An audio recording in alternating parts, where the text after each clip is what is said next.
ठीक है। Fat burning और फैट सिंथेसिस मोड क्या डिफरेंस है? वो डिफरेंस। हाँ, आपके जिस्म में चर्बी बन रही है, ठीक है। अब आप एक्सरसाइज भी कर रहे हो, आपका मोड स्विच ऑन हो गया है कि फैट सिंथेसिस मोड है।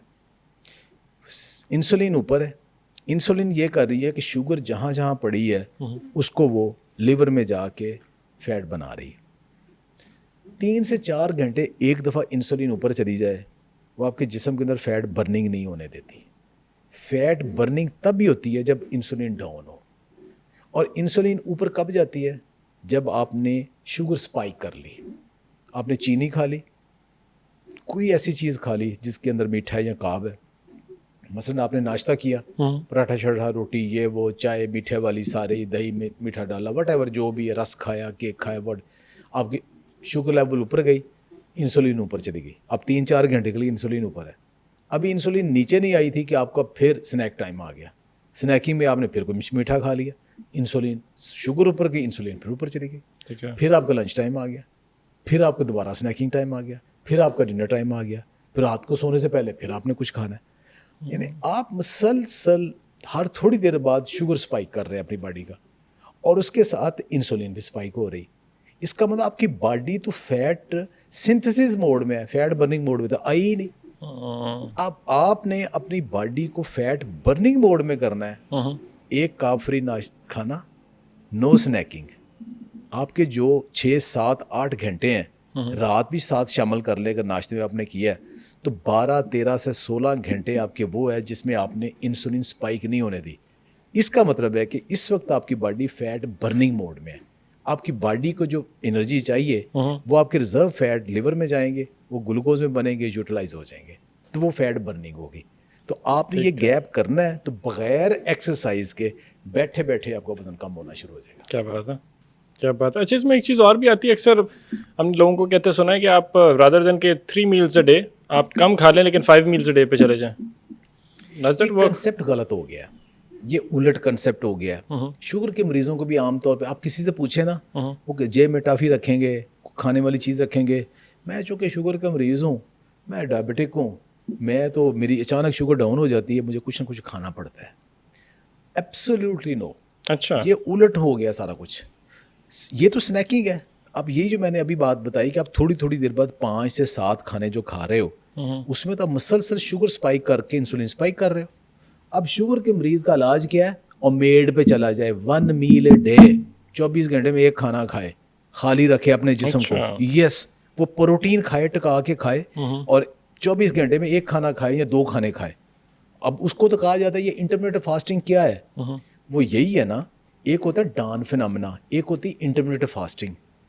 वो फैट बर्निंग में और इंसुलिन रेजिस्टेंस कम करने में, वजन कम करने में, शुगर कम करने में कैसे मदद करती है? आपने रात को खाना खाया 7-8 बजे, ठीक है। अच्छा सुबह आप उठे हो, आपने कुछ भी नहीं खाया, फिर भी आप चल फिर रहे हो, कहाँ से आई एनर्जी? आप वॉक पे चले जाते हो, आप एक्सरसाइज करते हो।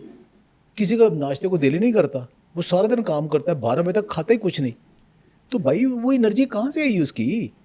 उसको कहते हैं डान फिनोमेना, कि आपकी बॉडी के अंदर जो रिजर्व थे ग्लूकोजन, जो आपके मसल में, जो आपने खाना खाया जितनी आपकी ज़रूरत थी, जो ज़्यादा थे, वो आपके मसल में स्टोर हो गई। ठीक है। दूसरी ट्राइग्लिसराइड में, यानी चर्बी की शक्ल में स्टोर हो गया लिवर में और मसल में।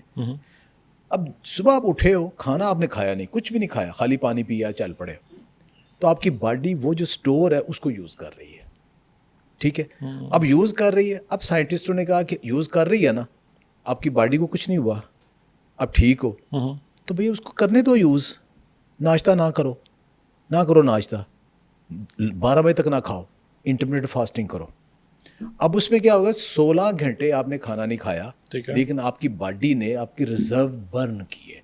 वो जो रिजर्व बर्न हो रहे हैं वो आपकी फैट लॉस कर रहे हैं, वो आपकी इंसुलिन रेजिस्टेंस कम कर रहे हैं, अगर वो कर सके तो ये आइडियल है। अब पहले जो कहा जाता था ना कि breakfast is the best meal of the day, अब कहा जाता है breakfast is the best meal of the day to skip. अब छोड़ दें। फिर कहा जाता है जी नाश्ता करें बादशाहों की तरह। ठीक है, ऐसे ही पता कर ले आजकल बादशाह क्या नाश्ता करते हैं। आज से 100 साल पहले वाले बादशाह जो पराठे और वो हलवे मांडे खाते थे, उसकी मिसाल ना दें। आजकल बादशाह क्या खाते हैं? ज़्यादातर बादशाह इंटरमीडिएट फास्टिंग पे वो नाश्ता करते ही नहीं है, या करते भी हैं वो कार्ब फ्री करते हैं जिसमें कार्ब ही नहीं है। वो नाश्ता करें जो आजकल के बादशाह कर रहे हैं, पुराने 100 साल पहले के नहीं। हम उस ज़माने नहीं, हम इस ज़माने में रह रहे हैं, तो आपकी फैट बर्निंग स्टार्ट हो जाएगी। अच्छा, वेरी इंटरेस्टिंग। मेरा ख्याल है इतना पॉपुलर टेक तो नहीं होगा ये कहना कि अगर आप नाश्ता स्किप करें। वैसे यूजुअली जब आप कहते होंगे लोगों को, नहीं बिल्कुल नहीं, क्योंकि हम पेट भर के आदी हैं, इसलिए फिर उन्हें कहा जाता है कि आप लो कार्ब या कार्ब फ्री नाश्ता कर लें, जैसे अंडों का, आमलेट का, इस तरफ आ जाए, वो फिर भी मान लेते हैं ओके ये ठीक है, इसके ऊपर एग्री कर जाते हैं। इसके ऊपर एग्री करना, हमें तो पराठे खाने होते हैं और राज्य के खाना होता है जाके। जी बिल्कुल, इसके ऊपर आ जाते हैं। ठीक हो गया। और उसका फिर अंजाम जो है वो आप लोग देख भी रहे हैं। अच्छा, हम वेट लॉस की बात करें, एक तो होता है ओवरऑल वेट लॉस, एक बड़ा इंपॉर्टेंट जो एक और इशू है वो है, हम देखते हैं यूथ के अंदर लड़के होते हैं, मिसाल ले लें 30-35 साल 40 साल उम्र है, वैसे बिल्कुल फिट है वो, लेकिन जो लोअर टमी है, नीचे से पेट थोड़ा सा बाहर आ रहा होता है। मतलब कुछ अब उनके अपने हर एक की अपनी एजम्पशंस होती हैं। कोई कह रहा होता है जी काम नहीं ठीक करता मुंडा, कुछ और सोच रहा होता है, लेटा रहता है, बैठा रहता है, XYZ फैक्टर्स हैं। What is the reason cause for that कि सिर्फ बाकी फिट होता है बंदा, लेकिन वो निचला टमी जो है वो बाहर आता है। एक तो it does not look nice, बुरा लगता है, प्लस उसको रिकवर किस तरह करना है कि सिर्फ वही टमी को करें, उसके लिए क्या करें? देखिए, जब आपकी बॉडी जो है ना एक्सेसिव कार्ब्स लेती है ना, तो वो जितनी उसकी बॉडी को ज़रूरत है उसने यूज़ कर ली है। ठीक है। अब बाकी किधर जाएंगे? बाकी सबसे पहले इंसुलिन कोशिश करता है कि उन्हें सेल्स के अंदर धकेल दे। इंसुलिन दरअसल एक चाबी है, अच्छा। लॉक की, हर सेल के ऊपर एक लॉक है, वो इंसुलिन खोलता है। अब आपने खाना खा लिया ना, तो आपके ब्लड स्ट्रीम में ग्लूकोज आ गई। ठीक है। वो ग्लूकोज खुद से सेल में नहीं जा सकती, अच्छा। वो सिग्नल जाता है पेंक्रियाज को, पेंक्रियाज बनाते हैं इंसुलिन। इंसुलिन वो चाबी है, इंसुलिन जाती है जाके हर सेल का वो ताला खोल देती है। अब शुगर अंदर चली जाती है, ओके, उसके बाद ताला बंद, काफ़ी हो गया। ठीक है। अब वो शुगर ज़्यादा थी, पूरी नहीं हुई, वो तो 110, 20, 30 तक जा रही शुगर, तो बाकी जो शुगर है वो इंसुलिन पकड़ के लीवर में ले जाएगी, लीवर में जाके उसको फैट में बना देगी। अच्छा, अब जो फैट में बनेगी तो लीवर खुद फैटी हो जाएगा, इसलिए हमारा जिसका भी पेट बाहर निकला है वो फैटी लीवर होगा, कुछ टेस्ट करवाने की ज़रूरत नहीं। जिसका पेट बाहर है उसका ग्रेड 1 फैटी लीवर तो होगा उसका। अच्छा, वो फैटी लीवर है, क्योंकि वो चर्बी बना के पहले खुद फैटी हो जाता है। अगले स्टेज पे क्या होगा कि जब उसकी अपनी कैपेसिटी ख़त्म हो जाती है तो वो अपने लिवर के इर्द गिर्द फैट इकट्ठी होना शुरू हो जाएगी। ठीक है, तो वो फैटी लिवर हो रहा है। इसकी अगली स्टेज है कि वो स्पिल आउट करता है, फैट बाहर फेंकता है। ठीक है। वो फैट बाहर जो टमी में लगती है, ओके, ये वो लिवर की एक्स्ट्रा फैट है।